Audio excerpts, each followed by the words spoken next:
From a collection of unmitigated pedantry, the blog of history professor Bret on the Reign of Cleopatra. This week on the blog, we're going to talk about Cleopatra. Or to be more specific, we're going to talk about Cleopatra VII, Philopater, who is the only Cleopatra you've likely ever heard of. But that 7 after her name should signal that she's not the only Cleopatra. Note 1. Or even just the 7th. End of note 1. One of the trends in scholarship over the years towards larger-than-life ancient historical figures, Caesar, Alexander, Octavian, etc., has been attempts to demystify them, stripping away centuries of caked-on reception, assumptions, and imitation, to ask more directly, who was this person? What did they do? And do we value those sorts of things? Note 2. This is not to diminish the value of reception studies that trace the meaning a figure or the memory of a figure had over time. That's a valuable but different lens of study. End of note 2. Cleopatra, of course, has all of that reception layered on too.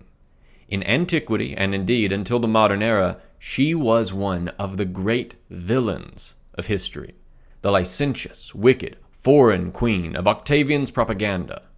More recently, there has been an effort to reinvent her as an icon of modern values, perhaps most visible lately in Netflix's recent, quite poorly received, documentary series. A lot of both efforts rely on reading into gaps in the source material.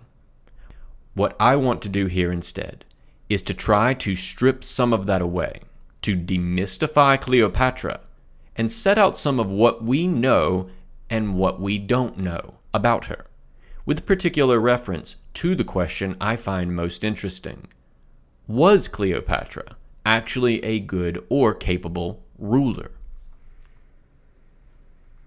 Now, a lot of the debates sparked by that Netflix series focused on what I find the rather uninteresting but quite complicated question of Cleopatra's heritage or parentage, or heaven help us, her race.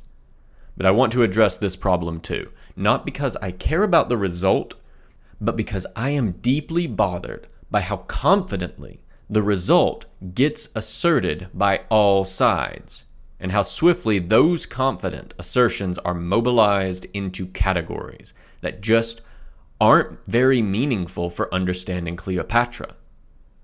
To be frank, Cleopatra's heritage should be a niche question, debated in the pages of the Journal of Juristic Papyrology, by scholars squinting at inscriptions and papyri, looking to make minor alterations in the prosopography of the Ptolemaic dynasty, both because it is highly technical and uncertain, but also because it isn't an issue of central importance. So we'll get that out of the way first in this essay, and then get to my main point, which is this. Cleopatra was, I'd argue, at best a mediocre ruler, whose ambitious and self-interested gambles mostly failed, to the ruin of herself and her kingdom. That is not to say Cleopatra was a weak or ineffective person. She was very obviously highly intelligent, learned, a virtuoso linguist, and a famously effective speaker. But one can be all of those things and not be a wise or skillful ruler, and I tend to view Cleopatra in that light. Now, I want to note the spirit in which I offer this essay. This is not a takedown of the Netflix Queen Cleopatra documentary, though it well deserves one and has received several. It is quite bad. Nor a takedown of other scholars' work on Cleopatra. This is simply my take on her reign. There's enough we don't know, or barely know, that another scholar, viewing from another angle, might well come away with a different conclusion, viewing Cleopatra in a more positive light. This is, to a degree, a response to some of the more recent public hagiography on Cleopatra, which I think airbrushes her failures and sometimes tries a bit too hard to read virtues into gaps in the evidence. But there are, generally, gaps in the evidence. And in a situation where we are all to a degree making informed guesses, I am hardly going to trash someone who makes a perfectly plausible but somewhat differently informed guess. In history, there are situations where there is no right answer, meaning no answer we know to be true, but many wrong answers, answers we know to be false. I don't claim to have the right answer, but I am frustrated by seeing so many very certain wrong answers floating around the public. Before we dive in briefly to the boring question of Cleopatra's parentage, before the much more interesting question of her conduct as a ruler, we need to be clear about the difficult nature of the sources for Cleopatra and her reign. Fundamentally, we may divide these sources into two groups. There are inscriptions, coins, and papyrus records from Egypt, which mention Cleopatra, and one she wrote on, but as such evidences want to be, are often incomplete, or provided only limited information. And then there are the literary sources, which are uniformly, without exception, hostile to Cleopatra. And I mean extremely hostile to Cleopatra, filled with wrath and invective. At no point, anywhere in the literary sources, does Cleopatra get within a country mile of a fair shake. And I am saying that as someone who thinks she wasn't very good at her job.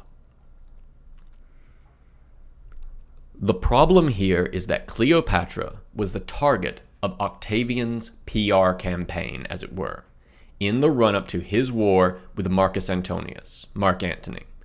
I'm going to call him Marcus Antonius here, because as a foreign queen, an interesting triad of concepts, foreignness, monarchy, and women in power, which all offended Roman sensibilities, she was effectively the perfect target for a campaign aimed at winning over the populace of Italy, which was, it turns out, the most valuable military resource in the Mediterranean. Note 3. It's not all Octavian, mind. Cicero's impression of Cleopatra was also sharply negative, for many of the same reasons. Cicero was hardly likely to be affable to a foreign queen who was an ally of Julius Caesar. End of note 3. That picture, the foreign queen corrupting the morals of good Romans with her decadence, rightly or wrongly, ends up coloring all of the subsequent accounts. Of course, that in turn affects the reliability of all of our literary sources, and thus we must tread carefully. Meanwhile, if you would like to corrupt me with decadence, you can support my research and this project via Patreon. You can also help this project by building temples in my name at traditional spots on the Nile, or by just sharing it with your friends, I guess. I would prefer a large temple complex, however. I've always wanted my own large temple complex. If you want updates whenever a new post appears, you can click below for email updates, or follow me on Twitter at Bret for updates as to new posts, as well as my occasional ancient history, foreign policy, or military history musings, assuming there is still a Twitter by the time this post goes live. Bibliography note. This isn't going to be a comprehensive bibliography, because that would be enormous. For readers looking to get their bearings on Cleopatra, the standard recent biography is D. Roller, Cleopatra, 2010, which I cite heavily here in both agreement and disagreement. Meanwhile, the older standard biography is M. Grant, Cleopatra, 1972. Reading the two together can give you a real sense of how the scholarship has and has not moved on Cleopatra in the last 40 years or so. Also extremely useful is P.J. Jones, Cleopatra, a source book, 2006, which pulls together almost all of the key sources for Cleopatra in a neat, readable English translation with helpful notes. On the world of the Ptolemies, I leaned here a fair bit on G. Holubel, A History of the Ptolemaic Empire, 2001, translators Tina Saavedra and J. Bingen. Hellenistic Egypt, Monarchy, Society, Economy, Culture, 2007, editor R. S. Bagnall, the latter being a collection of essays, nearly all originally published in French. There isn't really a good work that I know of on the late Ptolemaic army, but P. Yostano, The Army of Ptolemaic Egypt, 328 to 204 BC, 2020, is a handy reference, especially for how ethnic categories both mattered and could also be fictive in the army. On to the boring question. Racing Cleopatra. It's best to start by dispensing with the normal framing of this question, which asks, was Cleopatra white or black? And the answer to both questions is no, but for the most boring possible reason. White and black, as it is being used in that sentence, is a category that simply didn't exist with that meaning in the ancient world. Absolutely, the ancients could be bigoted about ethnicity, and of course they could physically see skin color, but as we've discussed before, it lacked both the resonance it has today and the strong, note 4, and entirely socially constructed, end of note 4, white, black, binary, modern thought imposes, note 5. If you want a better sense of the complex ways that people in the ancient Mediterranean understood race and ethnicity, read R.F. Kennedy, C.S. Roy, and M.L. Goldman, Race and Ethnicity in the Classical World, an anthology of primary sources in translation, 2013. To put it bluntly, ancient conceptions of race and ethnicity were complex and varied, and effectively none of them match cleanly onto modern notions of race or ethnicity. End of note 5. To put it another way, one might as well ask if the Allobroges were French or Swiss. The very categories don't have the modern meaning we attribute to them when transported backwards in time like that. If you asked the Allobroges, they'd be confused and inquire what the heck a France and a Switzerland was. And if you got cute and asked them instead if they were part of the Confederatio Helvetica, they'd get angry that you'd confuse them for their neighbors, which would get you no closer to an answer. And even if you figured out the answer of if they fit into the borders of modern France or Switzerland, that would still be meaningless to both the Allobroges and your understanding of them. But more broadly, what I find very frustrating about this debate is not just that the premise is flawed, but that it is often engaged with undue confidence. The frustration of seeing confidence where the evidence cannot support it does seem to be this month's theme. This is, it turns out, not the sort of question that is worth playing out in things like Netflix documentaries. It is actually an extremely uncertain question, so no scholar can give you a confident answer. And a highly technical question, so no member of the lay public is going to be remotely qualified to have their own opinion. So we're going to explore the question of Cleopatra's ethnic identity through the lens of the uncertain. We can start with her parents. Here is what we know. Cleopatra's father was Ptolemy XII Auletes, died 51. Note 6. To hopefully save myself some audio pain in the future, his name is pronounced Ptolemy Auletes, not Auletes. Thank you. End of note 6. His father was Ptolemy IX Lathyrus Soter, not to be confused with Ptolemy I Soter. Here ends what we know. If we assume that Cleopatra's parents and grandparents were all having only legitimate children with their lawfully wedded wives, we can reconstruct Cleopatra's family tree, or family vine as the case may be. And it looks like this. Image. Family tree of Cleopatra VII Philopator, assuming everyone is legitimate. Image description. You may need to zoom in on this or pull it out into a separate window to read it. Note that every color is a unique individual, which means that, yes, in this reconstruction, Cleopatra's family tree resolves into a single married pair of great-great-great-grandparents. End of image description. Yes, that is an absolutely massive amount of inbreeding. The Ptolemies after the first embraced the Egyptian custom whereby the pharaoh, as a god, married his sisters, as other gods did. When folks insist that they can be sure that Cleopatra had no non-Macedonian ancestry, this is the family tree they are looking at.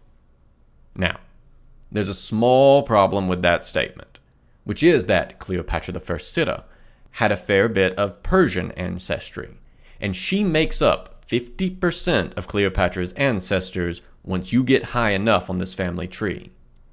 But there is a much bigger problem, which is that this very certain-looking family tree obscures some really big question marks. How big? This big. Image. Family tree of Cleopatra VII Philopator, what we actually know. Image description. This version may be somewhat easier to understand without zooming in. Technically, there are also actually some modest question marks on Ptolemy XII's paternal side as well, so this is one possible reconstruction of that. End of image description. Everything suddenly depends on how you fill in those gigantic question marks. For example, Cicero on the Agrarian Law, Book 2, Chapter 16, Section 42. Pausanias, Book 1, Chapter 9, Section 3. Indicate that Ptolemy XII, Auletes, was illegitimate, but no source names his mother. But exactly what is meant by that, and how his mother might have actually been, remains unclear. Meanwhile, no source names Cleopatra's mother either, but one, Strabo, suggests, obliquely, that she might not have been legitimate, although that's not the only reading of the passage, and Strabo might not be entirely reliable on this point. So, the identity of those two question marks is suddenly 75% of our problem. And guess what? Those two question marks are fundamentally unresolvable with a high degree of certainty. And here we get into just how technical this question can be. It has been suggested by some scholars that Ptolemy XII's mother might have been an unnamed but Egyptian woman from the house of the priests of Ptah in Memphis, one of the highest priesthoods in Egypt. That assumption is based on the reading of a single line of demotic text inked on limestone, which seemed at first translation to posit the existence of a Berenike. Note 7. In an effort to save myself some audio pain, at some point in the future that name is pronounced Berenike, not Berry Nice. Thank you. End of note 7. The younger sister of Ptolemy X, Alexander, whose son was the high priest of Ptah, and thus her husband would have been as well. That led scholars to posit that perhaps it was a common practice for these two families to intermarry, and that this would explain the occasional unlisted wives among the later Ptolemies.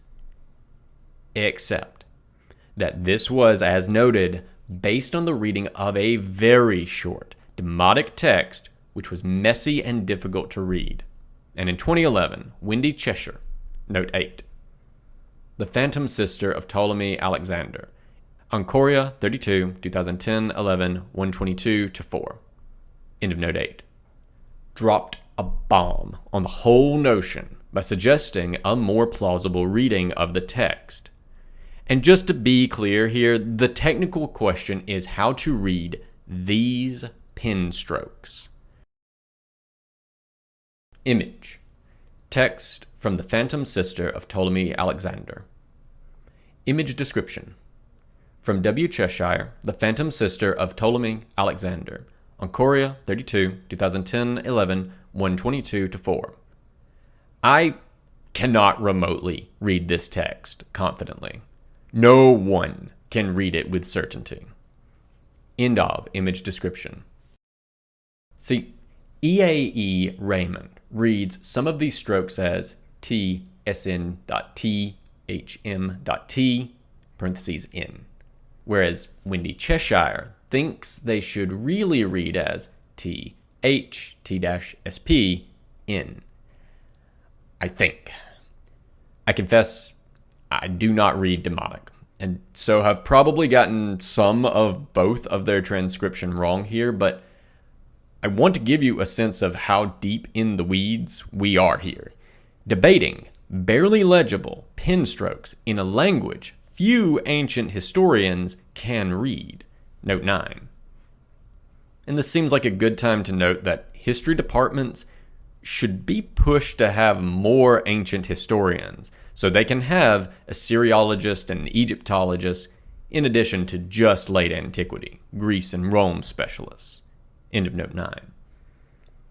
Raymond's reading, when translated, runs abbreviated. High Priest of Ptah, Petubastus, the name of his mother being Berenike, the younger sister of King Ptolemy, went to Alexandria where he drank before the king. End quote. This would be extremely unusual behavior, because such texts don't usually mention siblings, much less details like younger. Cheshire points out that Raymond's reading is really strange, and that in fact there is a very formulaic construction which satisfies what we have of the text, which would render the same passage, quote, High Priest of Ptah, Petubastus, the name of his mother being Berenike, in the year, number, of King Ptolemy, went to Alexandria where he drank before the king. Listing the year of such an important event is a very normal thing to do, and Egyptian dates work this way. Moreover, we know that some priestesses of Ptah were named Arsinoe, note 10. To hopefully save myself some audio pain in the future, this name is pronounced Arsinoe, not Arsinoe, end of note 10, or Berenike, but no other Greek names. So the name Berenike does not demand a genealogical association with the Ptolemaic house. Now, I go through all of that for two reasons. First, again, note just how technical this question is. Only a handful of trained Egyptologists who can barely read badly preserved Demotic have any business with this question. I can, to a degree, translate their scholarship to you, but I don't have the skills necessary to make any new contribution to this argument. And I have a PhD in ancient history. I had to do a fair bit of background reading just to understand the arguments being made well enough to feel like I could have the beginning of an opinion. This is thus one of those issues of real uncertainty I've talked about before. Though I will say, on balance, I think Cheshire has the argument, because her proposed formula is really common, whereas Raymond's proposed reading is, as far as I know, Ptolemaic documents, which is admittedly not very far. Very strange. When in doubt, those pounding hooves are horses, not zebras. Second, if Cheshire's reading is accepted, we have no evidence whatsoever that any Ptolemaic king, queen, prince, or princess at any time or any place ever married into an Egyptian family or had children with one ever. Absent any evidence that the insular Ptolemaic family had ever intermarried in that way, it suddenly becomes very hard to argue that any particular question mark in the family tree can be filled with an Egyptian wife or concubine. Though of course it doesn't make it impossible. In that case, guesses about Ptolemy XII Auletes' mother have tended to be that she was either a Macedonian elite from Alexandria, or perhaps even just Cleopatra IV, his father's wife, and is merely considered illegitimate because she was never his co-ruling queen. His mother was the key power at court at the time. But the real responsible answer here is we don't know. Or at most, we don't know except that she was probably Macedonian. And then we have Cleopatra herself. Her mother is never named by any source. On the one hand, we have Strabo, Book 17, Chapter 1, Section 11, recording an episode where Ptolemy XII Auletes was briefly removed by a coup in Alexandria. He notes, quote, "He was overthrown by the Alexandrians, and of his 3 daughters, they proclaimed the eldest and legitimate one, Berenike IV, queen. The 2 infant sons, Ptolemy the 13th and 14th, were altogether left out of the succession." End quote. The clear implication, though never quite stated, is that our Cleopatra, as one of the other 2 younger daughters, wasn't legitimate. Outside of this, we are offered no clues as to Cleopatra's mother. A number of scholars, including Duane Roller, original citation, have posited, accepting Raymond's reading because they were writing before 2011, that Cleopatra's mother was probably another one of the princesses of Ptah. But of course, we have a problem, because we've just seen that the evidence for that ever happening is extremely uncertain. Roller also points to Cleopatra's affinity to Egyptian culture and language as a clue towards an Egyptian mother. For reasons discussed below, I think this argument has some merit, but also some weaknesses that keep it from being conclusive. In short, Cleopatra's affinity for Egyptian culture seems easy to overstate, and she learned many languages, not just Egyptian. Finally, Roller points to the presence and stature of the priests of Ptah in the court of the Ptolemies as evidence, but without the evidence of an actual marriage link. All that shows us that the priests of Ptah were important, which is not news. The cult of Ptah was closely associated with the ruler cult of Ptolemy I and his wife Arsinoe II. It's no surprise they were heavily involved in the court, but a lot of priests heavily involved in the court never married into the royal family. Indeed, it appears all of them never did. The major objections to this case are simple, and prior to 1981, and Raymond's reading of that inscription ruled the scholarship. See, for example, Grant, 1972. First, that no known Ptolemy, male or female, had ever married into an Egyptian family. And second, that Octavian's propaganda against Cleopatra, which resounds from the sources, admits no mention of an illegitimate birth, which would have been a clear and obvious thing for Octavian to suggest. Note 11. Roller, I should note, concedes the second point, that Cleopatra's mother, whoever she was elite enough for the birth to be considered legitimate. Roller, 2010, 166. End of note 11. Moreover, given the date of her birth, Cleopatra would have to have been conceived in 70 BC. And Ptolemy XII's wife, Cleopatra V, Tryphena, still appears in royal documents in August of 69 BC, but vanishes before February of 68 BC, either deceased or out of favor at court. Consequently, with a wife alive and available to be Cleopatra's mother, and no suggestion in the mountain of Roman invective, note 12.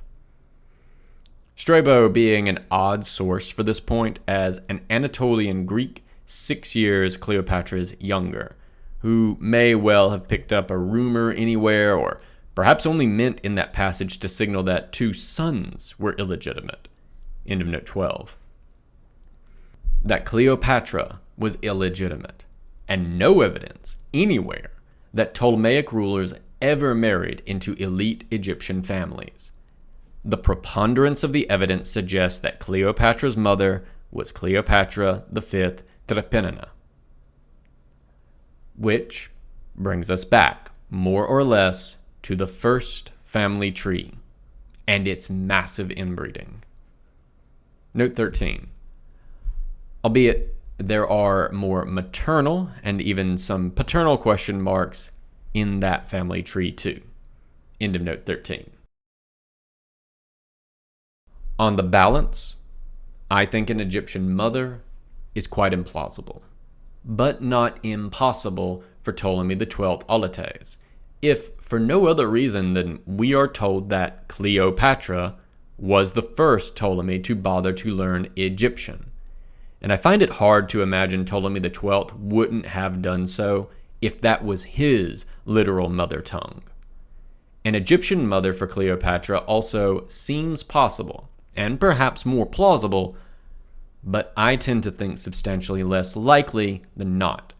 Simply because if Cleopatra was born out of wedlock, a status heavily stigmatized in both Greece and Rome, as we can see by how often it was thrown as a slander at her father, we'd have more than just a curious passage of Strabo saying so. It would have been an accusation all over Octavian's propaganda, and some of Cicero's earlier invective. And there's no trace of it.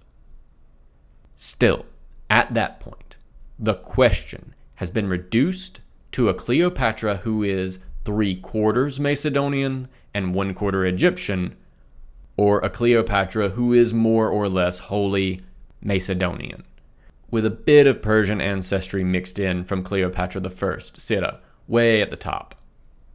Forced to choose, I suspect Ptolemy XII's mother was Cleopatra IV, and that Cleopatra's mother was Cleopatra V, and that Strabo is merely mistaken on this point. But that position is, as noted, exceptionally uncertain. There is, however, no evidence, or even particularly useful speculation, to suggest that any of Cleopatra's ancestors at any point in the Iron Age hailed from anywhere south of Memphis, Egypt. Note 14. As is frequently the case in history, there often are no right answers, but there are wrong answers. End of note 14. Which brings me back to my original conclusion. This is a question which is highly technical, deeply uncertain, and also not actually very interesting or impactful. The only certainty possible is that anyone advancing an answer to the question with certainty is wrongly certain. Towards assessing Cleopatra. Instead, I think the interesting question is not about Cleopatra's parentage or even her cultural presentation, though the latter will come up again as it connects to the next topic. Rather, the question I find interesting is this: what sort of ruler was Cleopatra? Did she rule well? And I think we can ask that in two ways. Was Cleopatra a good ruler for Egypt? That is, did she try to rule for the good of Egyptians? And if so, did she succeed? And to what extent? And on the other hand, was Cleopatra a good steward of the Ptolemaic dynasty?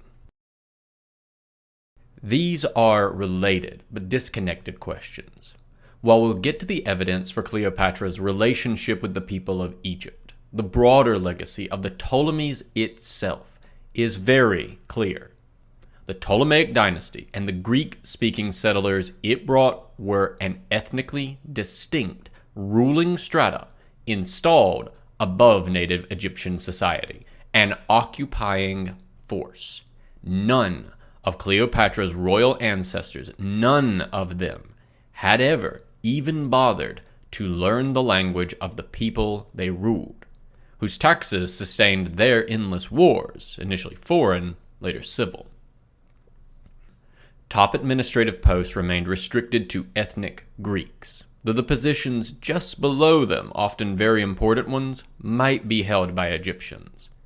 Citizenship in Alexandria, the capital, remained largely, but not entirely, restricted to Greeks, and so on.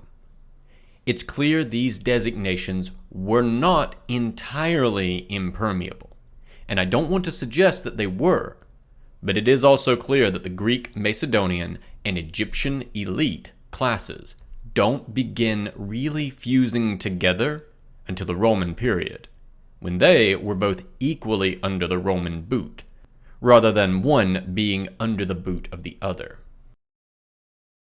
Consequently, the interests of the Ptolemaic dynasty could be quite a different thing from the interests of Egypt.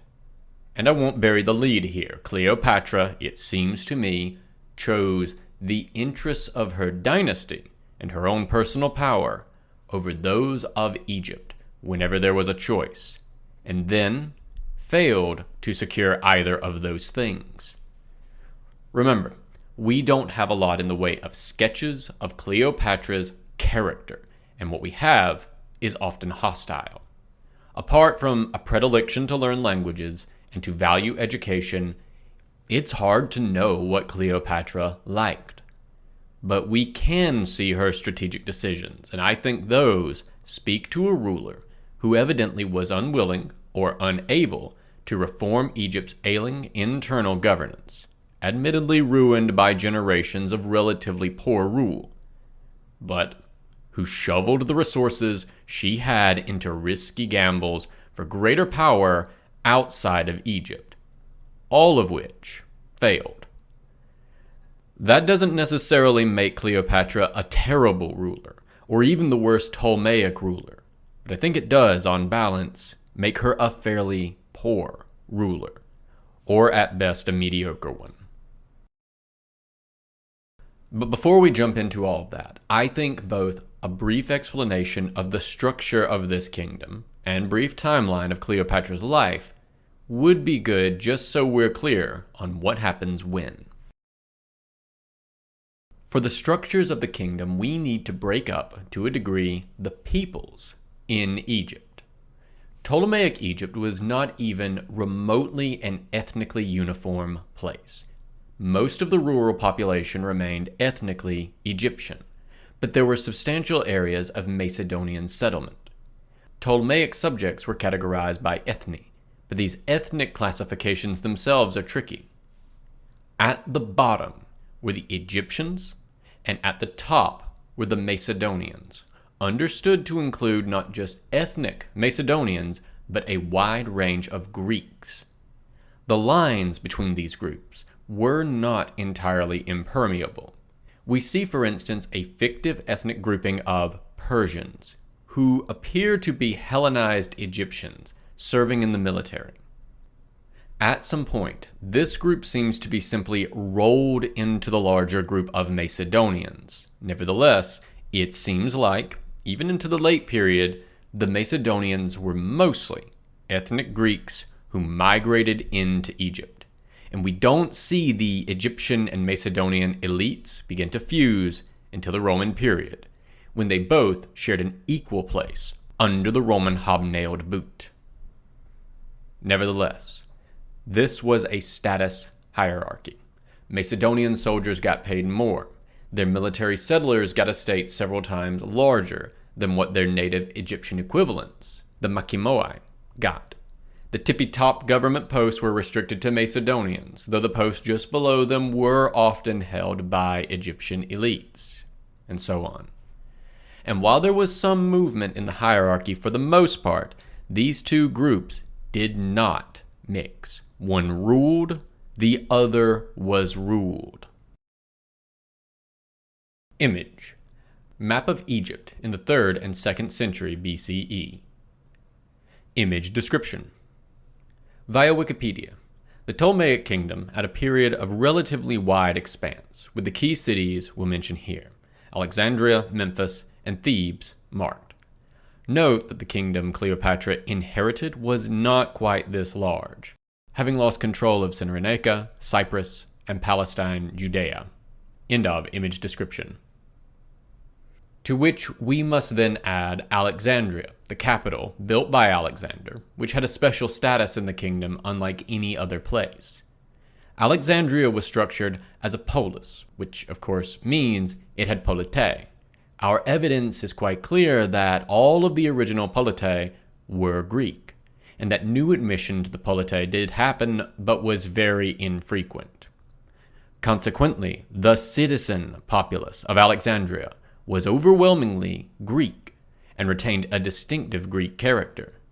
But Alexandria was more than just the politei. It was a huge cosmopolitan city with large numbers of non-Greek residents. The largest such group will have been Egyptians, but we know it also had a large Jewish community and substantial numbers of people from basically everywhere. So, while there were, according to Polybius, 3 major groups of people: Greek citizens, Egyptian non-citizens, and large numbers of mercenaries in service to the king, Polybius, Book 34, Chapter 14, there were also lots of other people there too.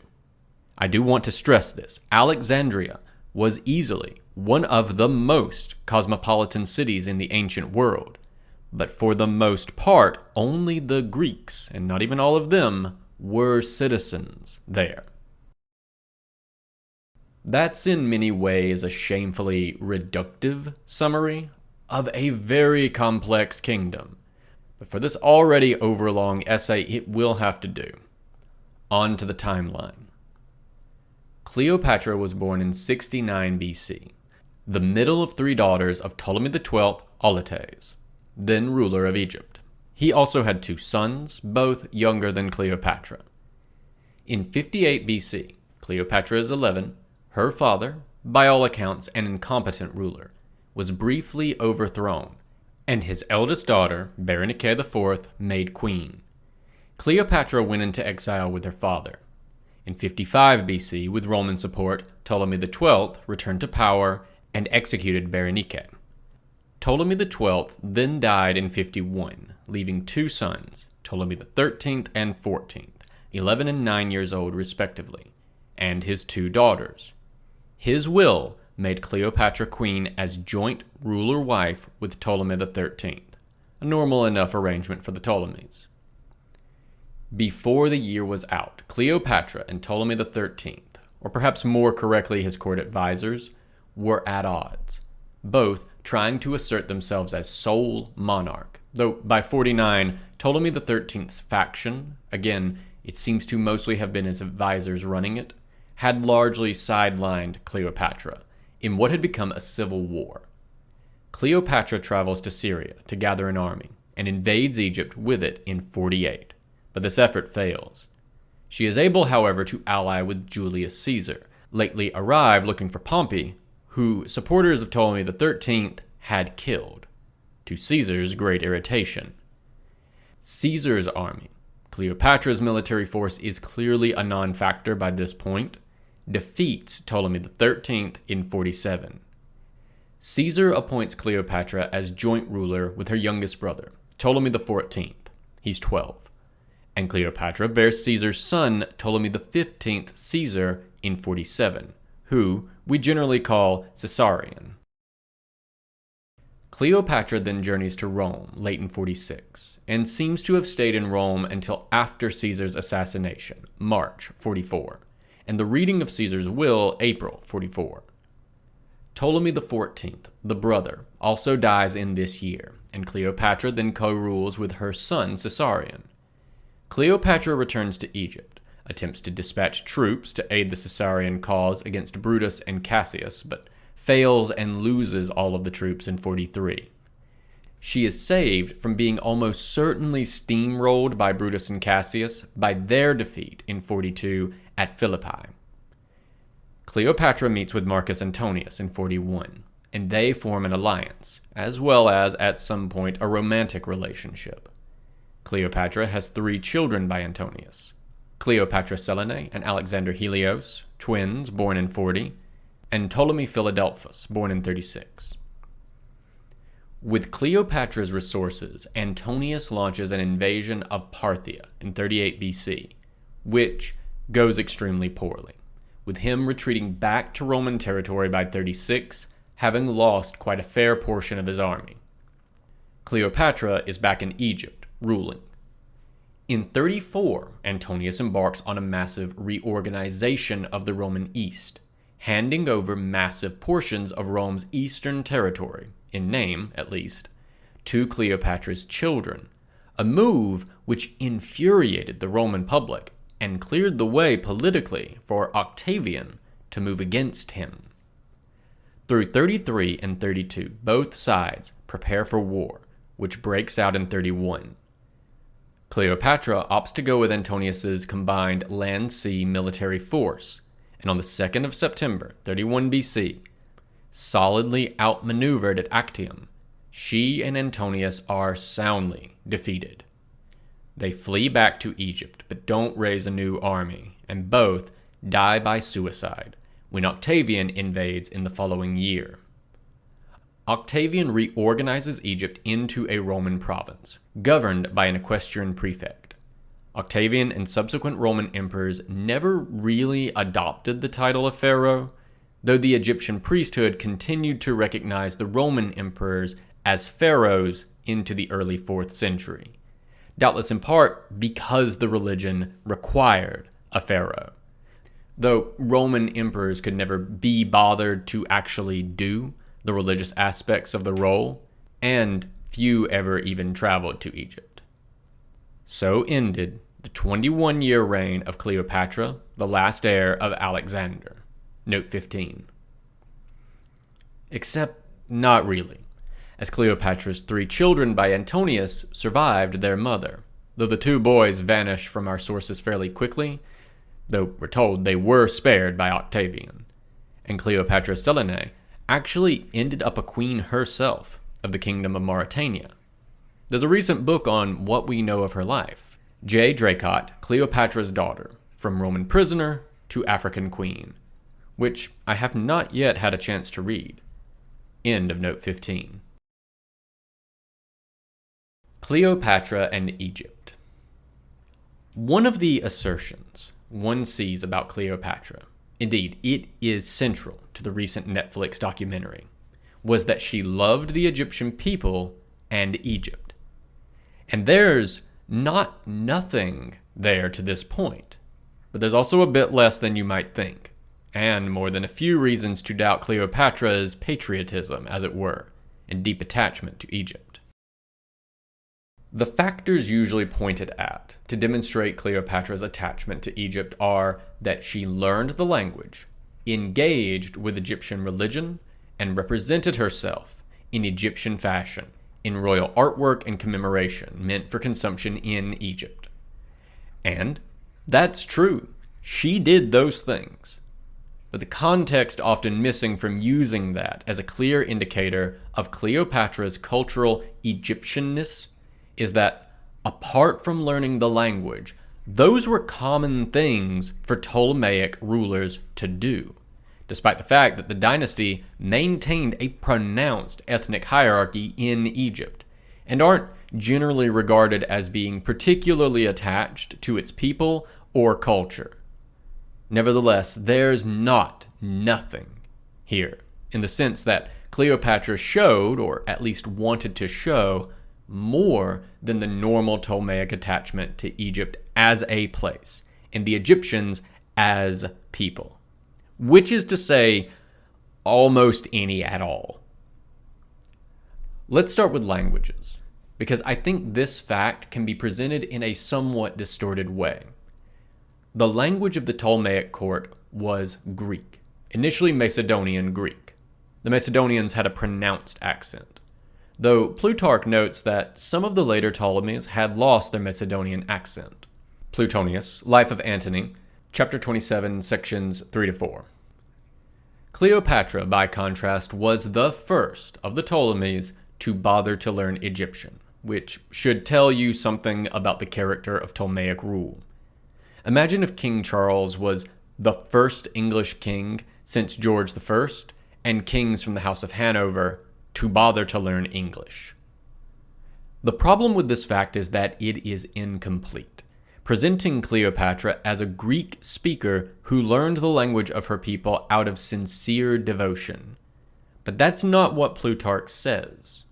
Plutarch says, quote, "She could turn her voice easily to whichever language she wished, and she conversed with few barbarians entirely through an interpreter.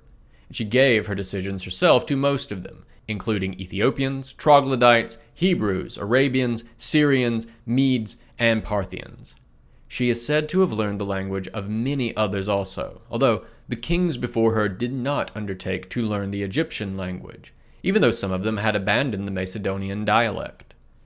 End quote. Note 16. Translation from Jones, 2006. So let's unpack that. This isn't a native speaker of Greek who learned just the language of her subjects, but a spectacularly skilled linguist who learned a lot of different languages, quite regardless of if she ruled the people in question. Running through the list, she evidently learned Ethiopian, the language of the people on her southern border, the speech of the Troglodytes, the people who lived on the coast of the Red Sea, a hinterland of her kingdom. The language of the Hebrews here is probably Aramaic rather than Hebrew, which would also cover much of Syria, while the language of the Medes and Parthians might mean both Old Persian and the Parthian language, to which we must add Egyptian, implied by that last sentence. It also seems fairly clear Cleopatra knew at least some Latin, note 17. On this, see Roller, 2010, 48-49. This is part of why I find arguments that use Cleopatra's knowledge of Egyptian as strong proof, either for her Egyptian ancestry or deep attachment to Egypt, less than fully compelling. She was surely not Parthian, and did not have a deep attachment to Parthia, but she learned their language too. Again, there's nothing here, but it's not a slam dunk either.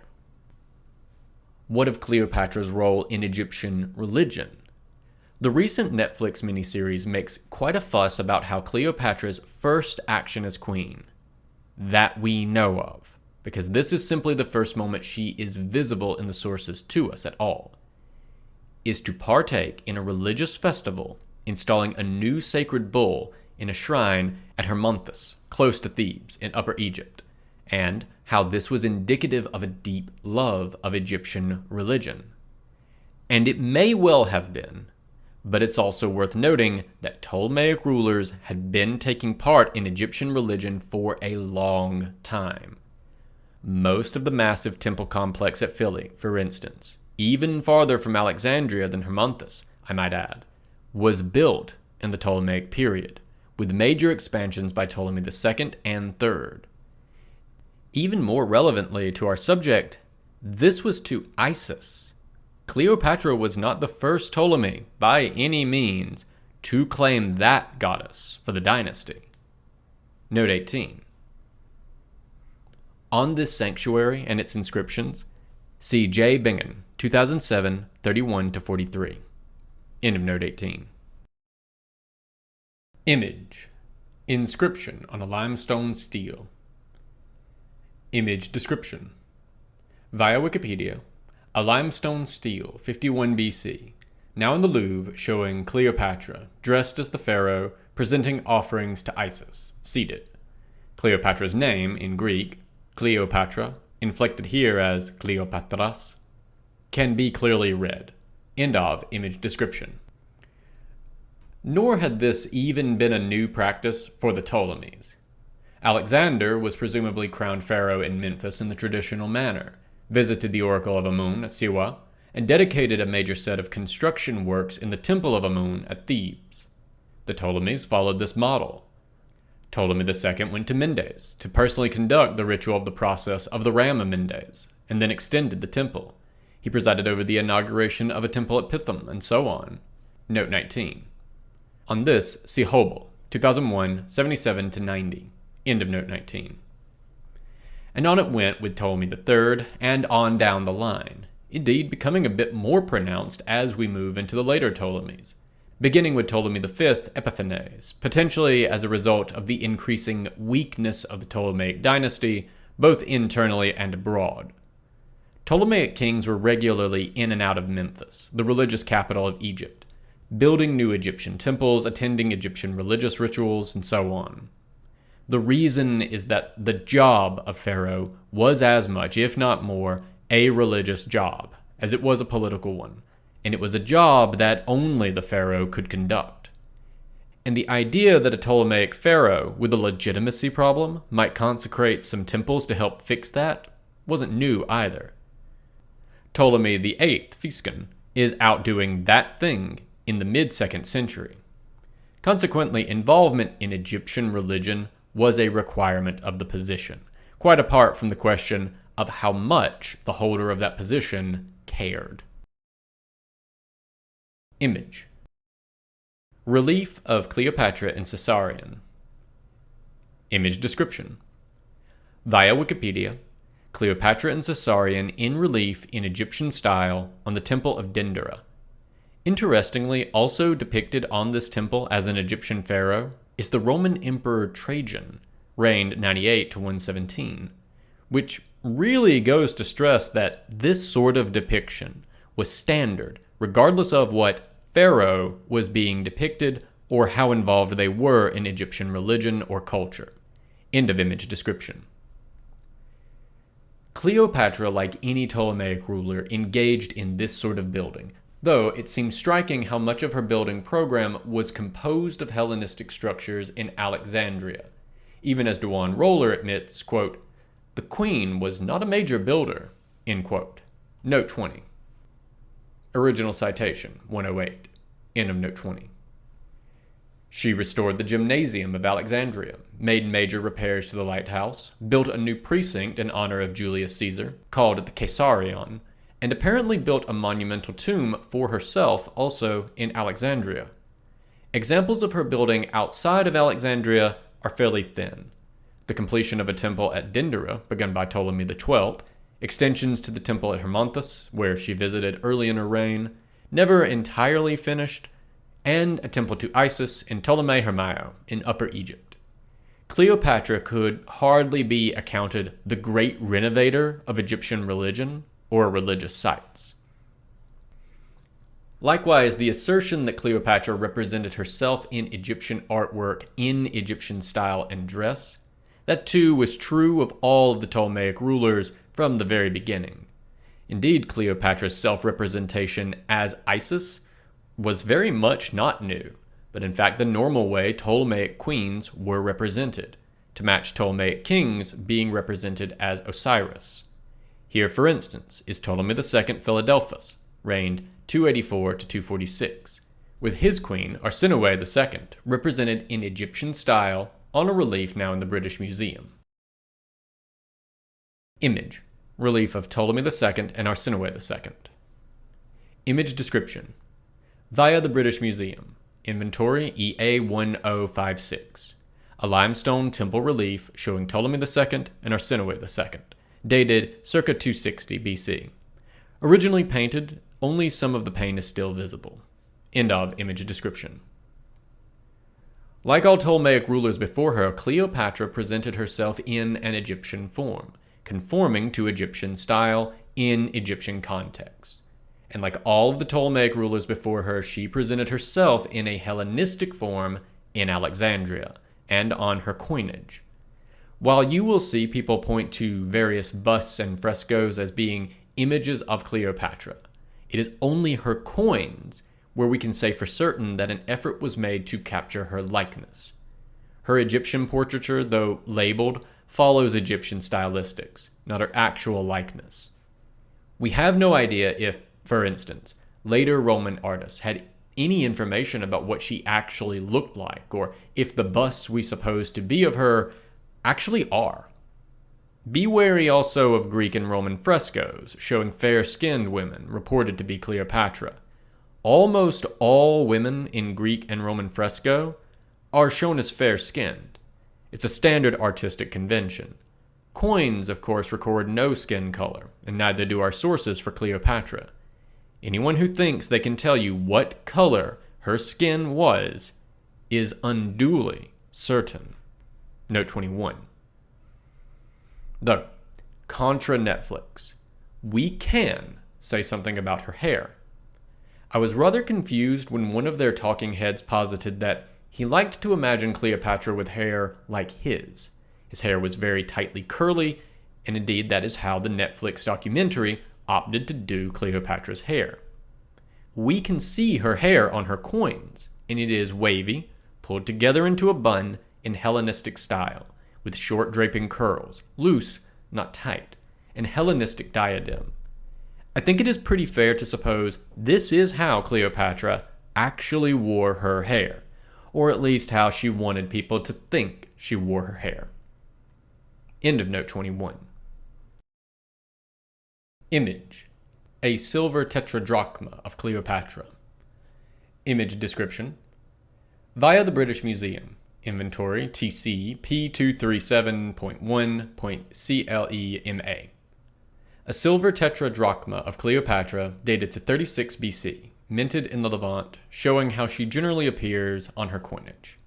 End of image description. Now, this isn't to say Cleopatra is doing nothing new. She does seem to have been somewhat more involved in Egyptian religion than her predecessors, though the exact degree to which this is true is hard to see, because we don't have anything like a full accounting of their actions. If it is a difference, it is a difference in quantity, not kind.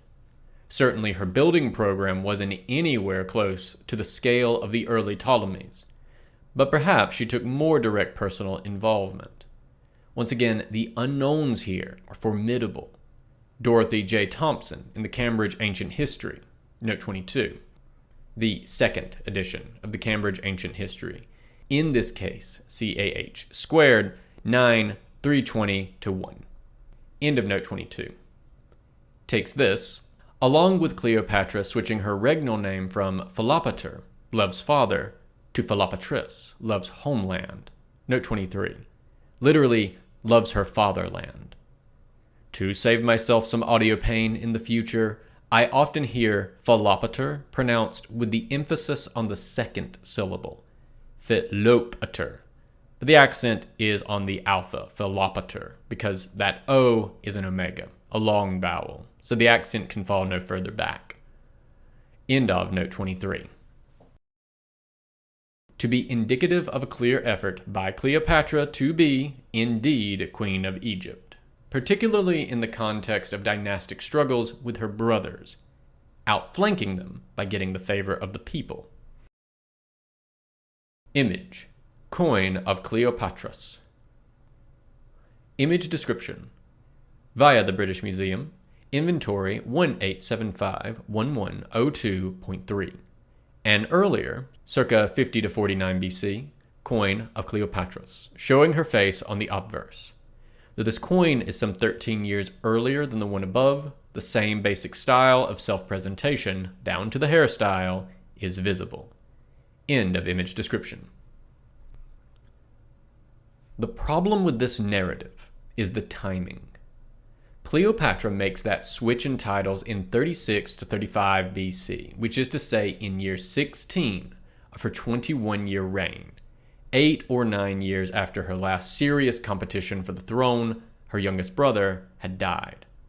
Instead, Bingen, note 24, original citation 58 to 62 and 76 to 79, end of note 24, argues that the homeland Cleopatra is professing love for is the Greater Macedonian Empire, the empire of Alexander, which she may have seemed in 36 on the verge of reclaiming.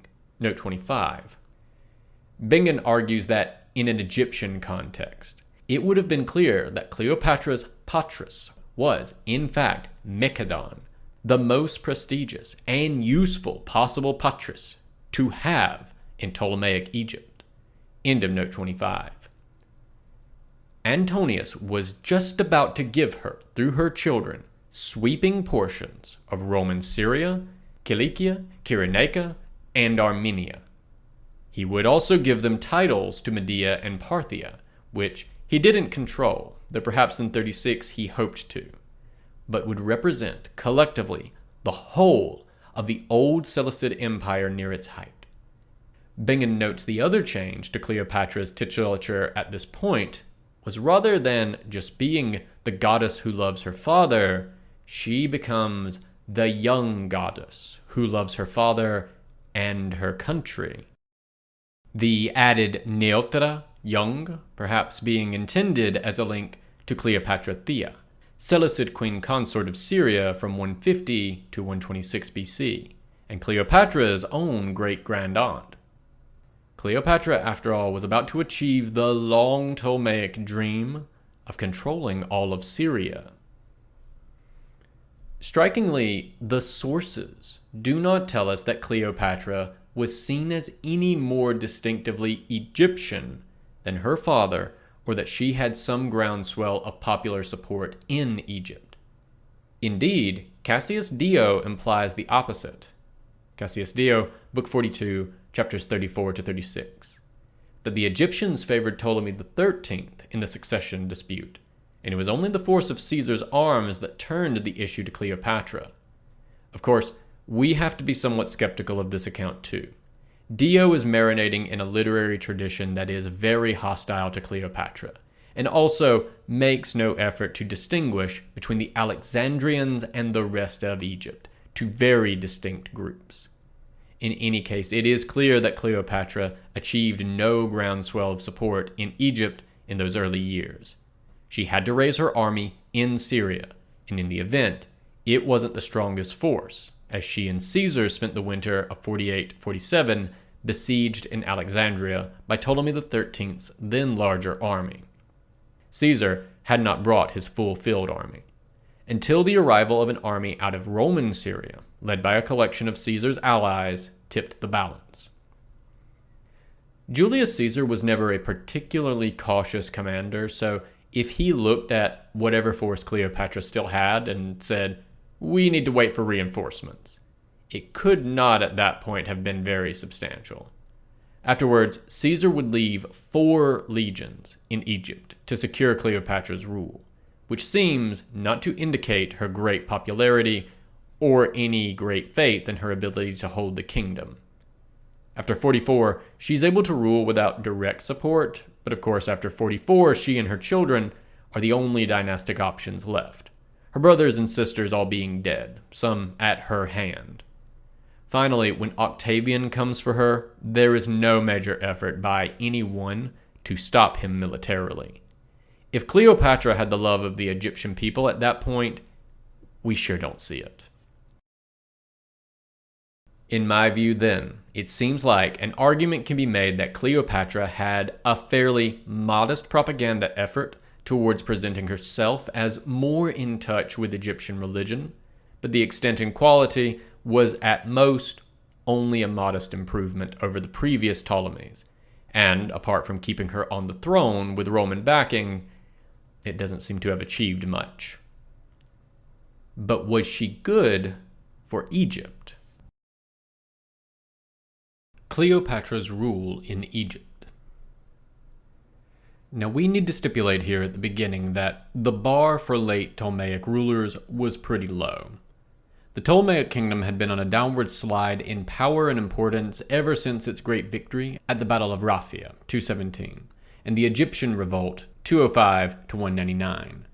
The last Ptolemaic ruler to actually exert Egypt as a major power was Ptolemy VI Philometor, reigned 180 to 145.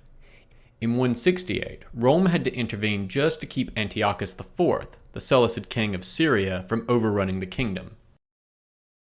After Ptolemy VI Philometor, the dynasty was crippled by frequent coups, civil wars, and succession disputes, many involving the turbulent, unstable politics of Alexandria, and a persistent military and financial weakness, despite the fact that Egypt was fabulously wealthy. The ability of these late Ptolemies to draw meaningful military power from the general populace was also slim, which speaks to the inch-deep nature of their popular support. Ptolemaic Egypt and Roman Italy had similar population sizes, but the best army Ptolemy XIII could muster at the Battle of the Nile, 47, in Egypt was probably just under 30,000 troops, and not very good ones at that, for a battle for his very crown. Back in 216, when the very Republic was at stake, Rome had fielded 250,000 men in a single year. Carthage at the same time could put nearly as many men in the field, though they concentrated them in Spain. Heck, at Raphia 217, Ptolemy IV had managed to field 75,000 men, in a battle where neither victory nor defeat could have been decisive. This was a greatly diminished kingdom. In short, then, Egypt was a kingdom in desperate need of reform, military, financial, and administrative reform. With a core population of perhaps something like 5 to 7 million people, the best farmland in the whole of the Mediterranean, and the largest, wealthiest trade port of the day, Egypt had the potential to be a major power if it was ruled well. Unfortunately, Cleopatra would do exactly none of this, and instead replicated all of the same patterns as her predecessors, further weakening the kingdom, impoverishing her subjects, and eventually leading to its demise. We've already discussed how Cleopatra may have embarked on a program of trying to generate legitimacy or goodwill from the general populace. What I think is notable here is that what Egypt desperately needed was some way to mobilize the Egyptian populace to actually support the regime, rather than merely tolerate it and pay taxes. Perhaps something like Rome's response to the Social War, 91 to 88. This, Cleopatra did not do. There is no sign that her putative love for Egypt and Egyptians led to any sort of change in the way that Egypt was administered. Her key advisors and officials, such as we know them, Roller, 2010, 107-8, presents an overview, followed the old system. High offices were held by Greeks, low offices by Egyptians, with the basic administrative structure she inherited from her father unchanged. Even as late as 33, as Roller notes, we see in Cleopatra's rule that, quote, the dichotomy still existed at the very end of the Ptolemaic era between the rulers and the Roman allies and the ruled, where the former continued to obtain special privileges. End quote. Note 26. Roller, original citation, 134. Image. Papyrus document with Cleopatra's signature. Image description. And via Wikipedia, here is the document Roller is talking about when she makes the quoted statement above, penned in 33, with Cleopatra's signature and a command, genesti, so be it, at the end. So we may have only a vague idea of what Cleopatra looked like, but we have her signature, and so can forge her checks. End of image description. Then there is the financial side. We actually have a few ancient figures for the size of Ptolemaic revenues, and while they are sometimes dismissed as unreliable or useless, for example, Roller, 2010, 106, quote, the net income of Ptolemy XII varied between 6,000 and 12,500 talents, although it is not known what these figures mean, end quote. Michael Taylor does a decent job of unpacking them in Soldiers and Silver, 2020, and comes away assuming that Ptolemaic revenues in years of relative peace and stability were around 63 to 75 million Attic silver drachmae, 75 to 90 million Ptolemaic drachmae, perhaps something like 69 to 83 million Roman denarii, which was a staggering amount. Even in bad and chaotic years, they might have been something like half that value. For comparison, the state revenues of the Roman Republic, after Pompey annexed all of Syria to it, were supposedly around 85 million denarii. Plutarch, Life of Pompey, chapter 45, section 3. He gives the figure as 85 million drachmae, which is to say, for all of Rome's conquests, the notional financial resources available to Cleopatra, if she could get her kingdom in order, were on the same order of magnitude as those available to the Roman Republic, which again looked like this. Image. Map of the Roman Republic at the time of Cleopatra's rule. Image description. Via Wikipedia, you want to look at the green but subtract out most of Gaul, modern France. All of that green produced roughly the same revenues under ideal conditions as the yellow under ideal conditions. Alas, Cleopatra's rule was not ideal conditions. End of image description. We can be fairly certain, then, that Cleopatra did not get her kingdom in order, because we have pretty good evidence that Egypt suffered a chronic shortage of funds throughout her reign. The main indicator here is currency purity, since the standard response to budget shortfalls was to debase the currency, that is, reduce the amount of actual precious metal in the coin. Ptolemaic currency had always been light compared to the Mediterranean standard, and its purity began falling in the late 2nd century. That drop continued unabated through Cleopatra's reign, with her late coinages being at around 40% purity, compared to a contemporary Roman denarius at around 98% purity. Roman currency would only hit this level of debasement during the crisis of the 3rd century, which should itself be somewhat suggestive that things aren't going so great with Cleopatra's fiscal management. We don't have a good window into Cleopatra's finances. The sources are unanimous in claiming that the lifestyle she led was wastefully extravagant, though this of course may just be a reflection of Octavian's propaganda and the general discomfort of elite Romans with anyone richer than they were. Alternately, the problem may be that the Ptolemaic system of taxation, undermined by decades of repeated civil wars, was no longer up to the task of pulling in sufficient revenue.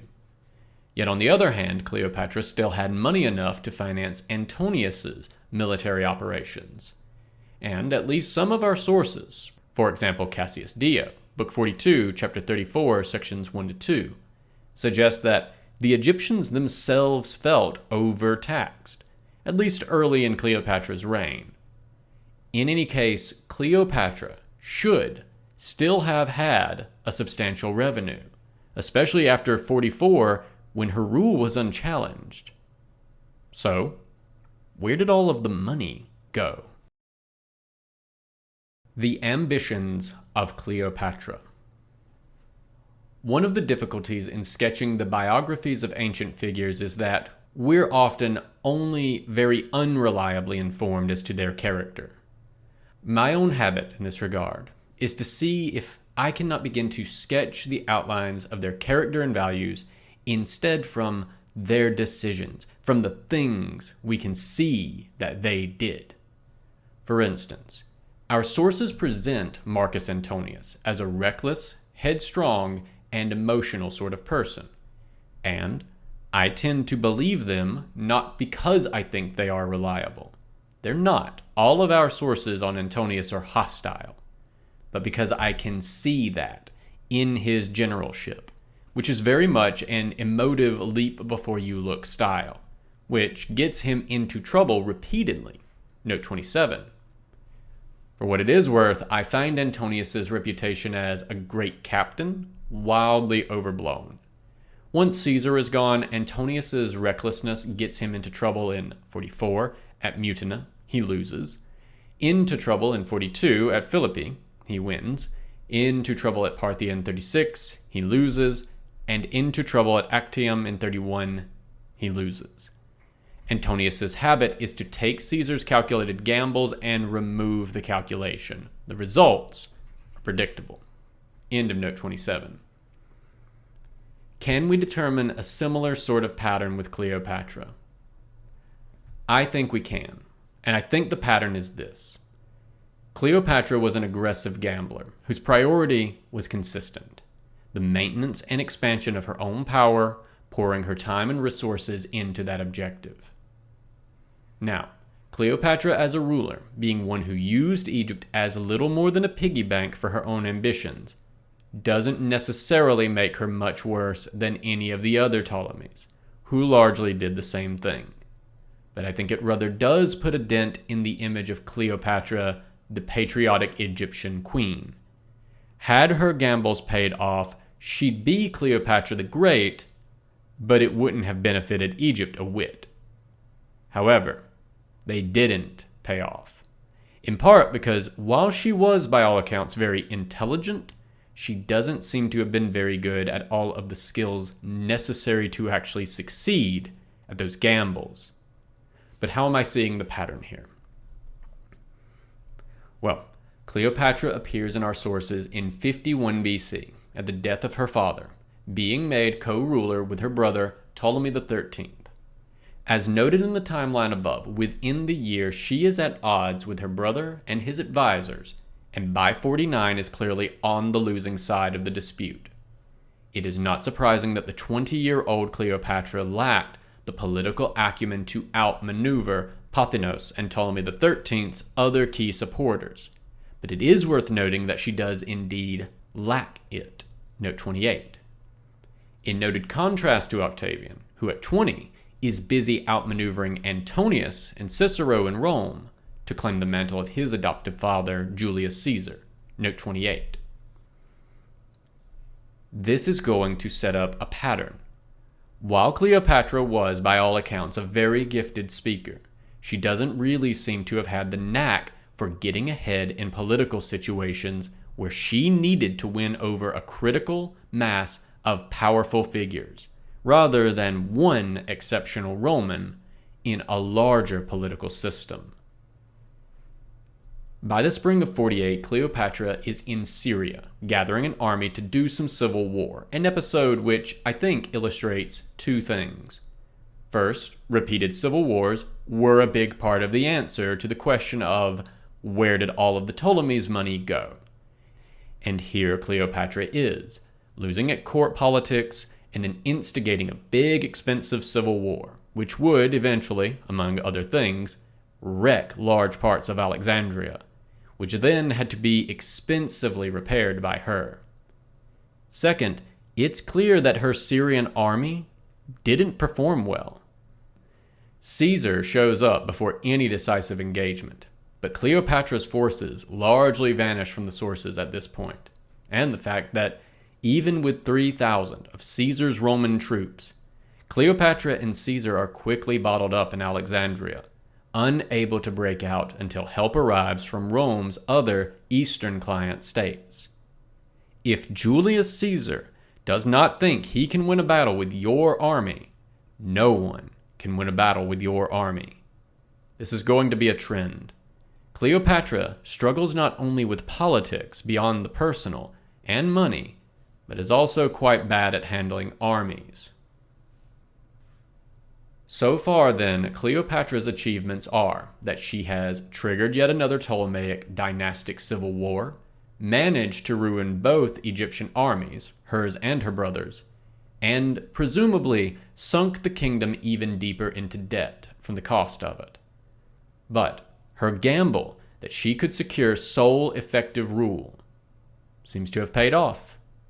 That's good for Cleopatra, but bad for Egypt, now weaker, poorer, and even more vulnerable to Roman influence.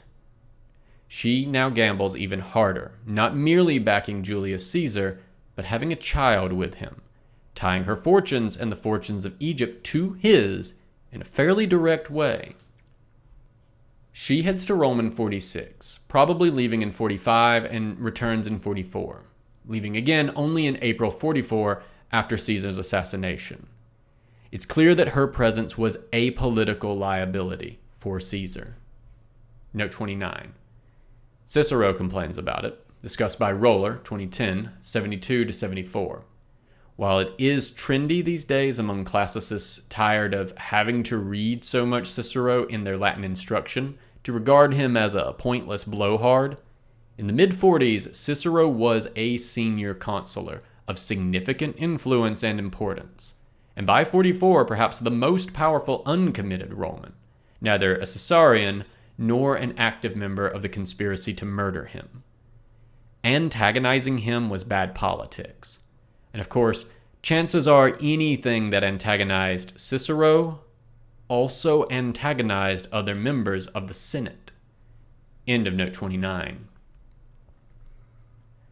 The fact that Cleopatra stays for a month after Caesar's death suggests to me that she hoped to get Caesarion recognized as Caesar's heir, which in turn suggests that Cleopatra had a poor grasp of Roman law and politics, both not realizing that her mere presence was a liability to the one person she needed to succeed and not be stabbed 23 times, and also that the quest to get Rome to acknowledge Caesarion as Caesar's heir was almost certainly hopeless. Caesarion could not be Caesar's heir. As a non-citizen, note 30, Roller, 2010, 167-8, thinks Cleopatra had Roman citizenship, and I am extremely doubtful on this point, in part because the argument doesn't seem to engage well with the law around Roman citizenship. Roller asserts, for instance, that Ptolemy XII likely had Roman citizenship, which wouldn't matter unless Cleopatra's mother did as well, since a child born in Curtis of uncertain father follows the status of the mother, and none of the possible candidates for Cleopatra's mother would have had the right to contract a lawful marriage, resulting in a non-incurtus birth, under Roman law. Meanwhile, under Roman law, brother-sister marriages are nefas, which also results in the children of such a union being incurtus, and thus follows the status of their mother. See Gaius, The Institutes, Book 1, Chapter 64. Meanwhile, Caesar was already married when he had a child with Cleopatra, which, wait for it, makes that child's parentage incurtus, and causes him to follow the status of his mother at the time of his birth. So, unless Cleopatra was granted Roman citizenship specifically, or Caesarion was, he's unlikely to have Roman citizenship. And I think either of those things is the sort of thing our sources would tell us. We have no evidence at all that the Ptolemies gained Roman citizenship at any point. And I don't think we should infer that they did just because less important Eastern dynasts sometimes did. End of note 30. Caesarion wasn't even a valid target as primary heir for Caesar's will. And so the chances of getting him recognized as Caesar's heir through a Roman court was basically nil. Note 31. On the rules of Latin wills, see E. Champlin, Final Judgments, Duty and Emotion in Roman Wills, 200 BC to AD 250, 1991. End of note 31. In any case, Caesar's will made Octavian his sole heir, which is a twist Cleopatra really ought to have seen coming, since Caesar was openly preparing the fellow and planning to bring him along on his next campaign. Personally, I suspect Caesar always knew Caesarion wouldn't be acceptable in Rome, and never had any intention of making him his heir. That Cleopatra doesn't seem to have known this is a striking indictment of her political acumen. Note 32. And if you are thinking, but wait, Antonius later seems to think he might be able to sell this at Rome. Yes, he might well have. He was also a lot less politically astute than Caesar.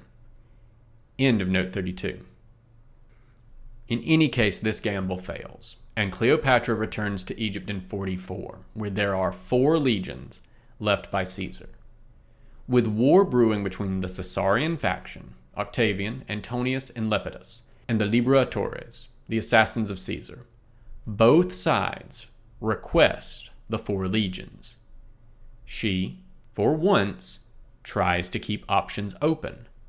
stalling the liberatores while trying to sneak the legions to the Caesarian governor in Syria, Dolabella.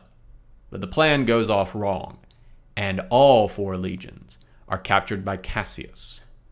Her course now determined by blunder, she puts together a fleet and tries to sail to the aid of Octavian and Antonius in Greece, but never gets there because her fleet is wrecked in a storm.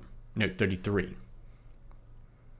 Roller, 2010, 75, tries to build this moment up as Cleopatra being a latter-day Artemisia of Caria.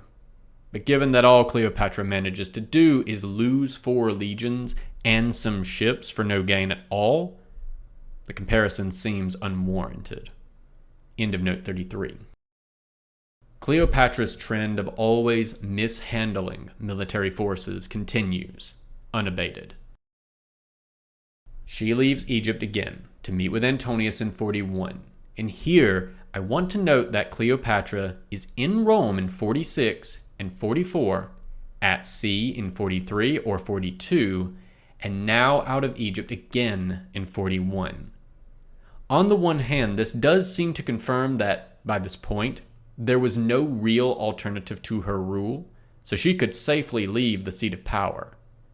On the other hand, her failure to implement the meaningful reforms that the moribund kingdom so clearly needed is understandable here too, given how frequently she is out of town, as it were, in this period. The meeting with Antonius leads to her next big gamble, and she opts to back him completely. It's not clear how quickly she went all in on Antonius. It's possible she held some options open until throwing her financial muscle behind his doomed Parthian campaign in 36, but I tend to think the point at which she bears him twins in 40, she presumably understands that she has linked her fate to his. Strategically, it wasn't necessarily a bad idea to gamble on Antonius. Every other dynast in the Roman East does too. But Cleopatra once again goes all in, creating a situation where she certainly loses if Antonius does. And here is where the normal argument is that Cleopatra can't be faulted because the position of a monarch in the Eastern Mediterranean trying to survive the chaotic Roman civil wars was an impossible one. To which the obvious counterexample suggests itself. Cleopatra's own local rival, Herod. Herod backed Antonius too. But unlike Cleopatra, who was a reckless gambler strategically, he was cautious and kept his options open. And so when Antonius lost, Herod was in a position to be able to bargain with Octavian and keep his throne, his life, and his dynasty. This was not an impossible needle to thread, though it was doubtless very difficult, but it seems to have required a degree of caution that Cleopatra lacked. The irony is that Herod certainly seems in the sources a much less talented fellow than Cleopatra, just more cautious, though certainly no less ruthless. For Cleopatra's gamble, then, what was the payoff? It was certainly not a better deal for the Egyptians. Instead, what Antonius eventually promised her, the donations of Alexandria, were huge chunks of Roman territory: Cyprus, Cilicia, Cyrenaica, Syria, and Armenia, with Cleopatra's children also getting titles as rulers of Media and Parthia, which Antonius presumably hoped to conquer, but hadn't. Actually reassembling those territories would have recreated a kingdom on the core combined Ptolemaic and Seleucid territories, the closest thing to reconstituting Alexander's empire that anyone had done since the end of the 4th century. And I think we need to understand that this is what Cleopatra, cash-strapped, debasing the currency, is buying with the wealth of Egypt: an empire outside of Egypt. By spending her money backing Antonius first against Parthia and then against Octavian, she's hoping to buy a renewed Macedonian empire. There are a lot of things she could have spent that wealth on. She could have tried to rebuild an Egyptian army worth the name, or engaged in actual legitimacy building in Egypt, or simply stabilized the currency. She doesn't do those things. She has money in her pocket, and so she gambles it on empire. And loses. Again. Now, our sources for the Battle of Actium 31 are not great. They cannot agree, for instance, on how many ships were present, and of course they are uniformly hostile to Cleopatra. Nevertheless, there are some things that are pretty clear. Antonius's key supporters recognized almost immediately that having Cleopatra with the combined land and naval force was a liability. They also seem generally to have opposed her military judgment, which, given that Cleopatra has, at this point, mishandled every army and fleet she has ever touched, seems reasonable. But Cleopatra doesn't seem to have wanted to leave, and given the extent of her support, Antonius could hardly send her away. Her insistence on staying motivated the defections of several of Antonius's key supporters, both Roman, but also some of the client kings. Cleopatra also pushed Antonius to formally divorce Octavia, a political misstep that empowered Octavian's PR machine in Italy. In short, as in Rome in 46-4 and as in Alexandria in 51-49, Cleopatra, while charming, intelligent, and elegant, seems to have been quite bad at the basics of managing difficult politics, alienating people Antonius needed to not alienate, just as her presence in Rome alienated people Caesar needed to not alienate. Finally, our sources claim that at Actium itself, it was Cleopatra's flight which precipitated the collapse of Antonius's fleet. Now, on the one hand, I think this is actually a touch unfair to Cleopatra. Antonius's own blunders in the campaign deserve a fair bit of credit. Antonius had overextended his forces, again, and leapt before his ability to secure his logistics, again. And unfortunately for him, M. Vipsanius Agrippa was not so foolish as Brutus or Cassius to politely offer battle terms convenient to Antonius. In any case, it's clear Cleopatra, with her detachment, retreated out of the battle without engaging, and Antonius chased after her, leaving the rest of the fleet to be crushed. Roller interprets this as Cleopatra putting the defense of Egypt first, and I find this claim a bit strange. There was no strength anywhere but in Antonius's fleet, which could protect Egypt. If there was one moment for Cleopatra to go all in and charge with her ships and let the battle go the way it may, this was that moment. Instead, she flees at the moment when flight cannot help her. Note 34. Given Cleopatra's frenzied negotiations through the rest of 31, I suspect she did not realize how decisive Actium would be. But that is yet another error in judgment. End of note 34. But then, Cleopatra has mishandled every single army or navy she has yet touched, and so she does again at Actium. I find it striking at this point that Antonius and Cleopatra return to Egypt after the battle, and as far as we can tell, make no effort to prepare for Octavian's inevitable invasion. Antonius makes some desultory efforts en route to gather some of his remaining Roman forces. These fail, but Cleopatra doesn't seem to have, for instance, attempted to raise an Egyptian army to defend Egypt. Cleopatra spends the rest of 31 trying to negotiate with Octavian, but makes no effort to prepare a defense of Egypt, or even to raise a meaningful army which might serve as a bargaining tool. Crucially, and I think this serves as a rather grim final word on Cleopatra's efforts, however substantial they may have been, to woo the Egyptian people. even with a foreign invader on Egypt's doorstep, there's no evidence of any native Egyptian rallying to Cleopatra's cause. A verdict on Cleopatra. This has all been very, very long, but at last we are to a verdict on Cleopatra as a ruler. And my view is this: Cleopatra was the last in a line of ineffective Ptolemaic rulers. She may not have been the most ineffective, but she sure wasn't effective either. That isn't to say she wasn't a talented person. Again, the sources are very clear that she was very learned, knew an impressive array of languages, was very intelligent, and was a highly effective speaker.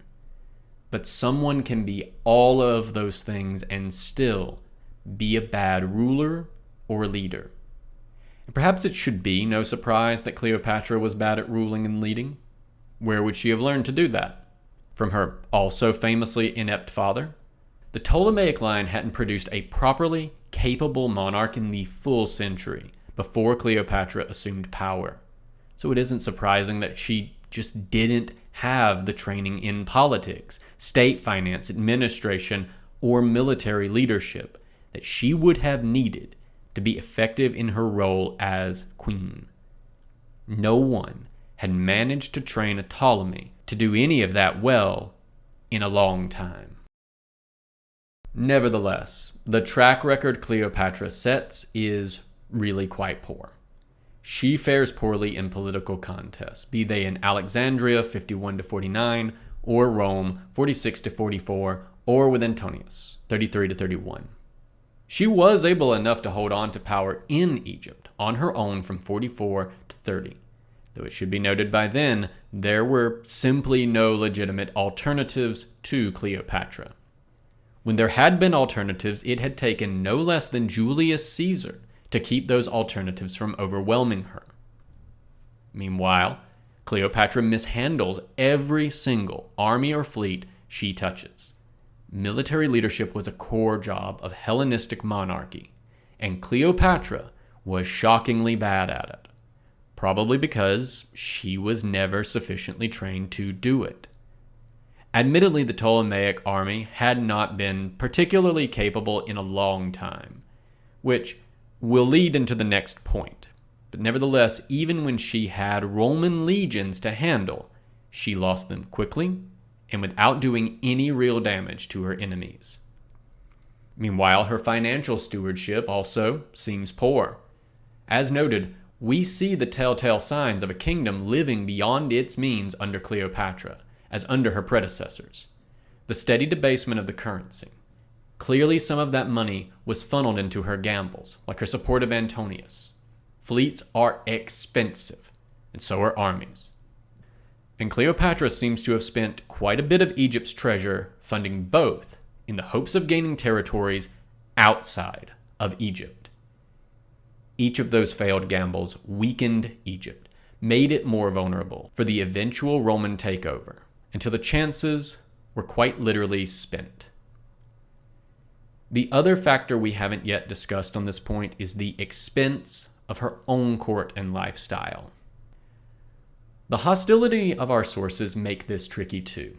They are loaded with no end of anecdotes meant to show that Cleopatra's court was excessively lavish and extravagant, which was itself an intensification of a general reputation the Ptolemies in particular had for excessively lavish court spending, even compared to other Hellenistic monarchies. On the other hand, it has to be said, Cleopatra had a reputation for excess, even compared to the Ptolemies, who had a reputation for excess, as compared to Hellenistic monarchs, who had a reputation for excess compared with any other kind of ruler or elite. Roller, note 35. Original citation, 130 to 1, 2, and 3. Lists off the stories that Cleopatra sent letters to Antonius inscribed on onyx or crystal, that she once dissolved a priceless pearl earring in vinegar to show she could throw a 10 million drachma feast, that she referred to her gold and silver table service as ceramics, that a Cleopatran feast remained a common saying for centuries. Much of it must be simple invective, invented by Octavian's supporters, but it is also very clear, on this note, Taylor, original citation, 160-1, that a good portion of Egypt's incredible wealth was spent on the spectacle and lavish court life of the Ptolemaic monarchy. At the very least, we can say that Cleopatra, at a moment when royal funds ought to have been buying loyalty or weapons, didn't desist from traditional Ptolemaic extravagance either. Finally, I think it is possible that Cleopatra was more attached to Egypt than other Ptolemaic monarchs. She did at least bother to learn the language. She may have participated in and put more stock in Egyptian religion, though you wouldn't know it from her building agenda. She may have felt a responsibility for the Egyptian people, though that feeling certainly didn't lead her to move in any visible way to diminish the structure of Macedonian rule. She may have felt a duty to protect Egypt, but this didn't stop her from funneling Egypt's treasure and its future into one gambit after another at greater power beyond Egypt's borders, leaving Egypt itself wholly undefended when the invader finally came. But I don't think so.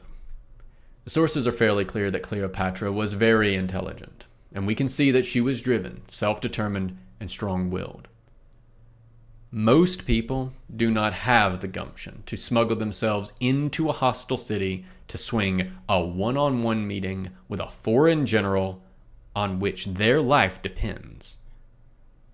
And so on the balance, I think Cleopatra's actions are probably a good indicator of what she wanted to accomplish, which was first to secure sole power in Egypt, and then to extend that power to encompass as much of Alexander's empire as she could get. This was, after all, by the time of her birth, the 2.5-year century-old dream of her family. Why should Cleopatra, the last heir of Alexander, be any different? On the altar of those ambitions, she seems to have quite willingly sacrificed her siblings, not that they wouldn't have done the same to her, her wealth, and eventually her kingdom. And yet for that ambition and drive, Cleopatra lacked the skills to accomplish those aims. She gambled her people, her kingdom, and her dynasty on a greater empire for herself, and lost. She was certainly not the least impressive Ptolemaic pharaoh. That prize may well go to her father. She was also far from the greatest of them either. The shame is that Cleopatra gets so much attention as the ancient queen, contorted to meet the needs of the moment as either villain or icon, that other figures get neglected. Do you want a powerful warrior queen? Let me introduce you to Zenobia Palmyria, or Amanirenas of Medoe, who, unlike Cleopatra, held off Octavian and kept her kingdom. But I think it is time we put aside Cleopatra the villain and Cleopatra the icon, and instead recognize the real Cleopatra, the ambitious ruler who just didn't quite have the right skills to pull it all off, who destroyed her very kingdom trying. This has been a recording from a collection of unmitigated pedantry, the blog of history professor Bret Devereaux, recorded by myself, A Great Divorce, for accessibility and sharing purposes. If you enjoyed this content and wish to engage with it or support Bret, please check the description for links to the original post on his blog, his Twitter, and his Patreon. I highly encourage you to share, support, and engage with his works on any and all platforms if you are so inclined. If you wish to support me, please do remember to like, share, and subscribe to this or any other content here that you enjoy. Thank you so much for listening.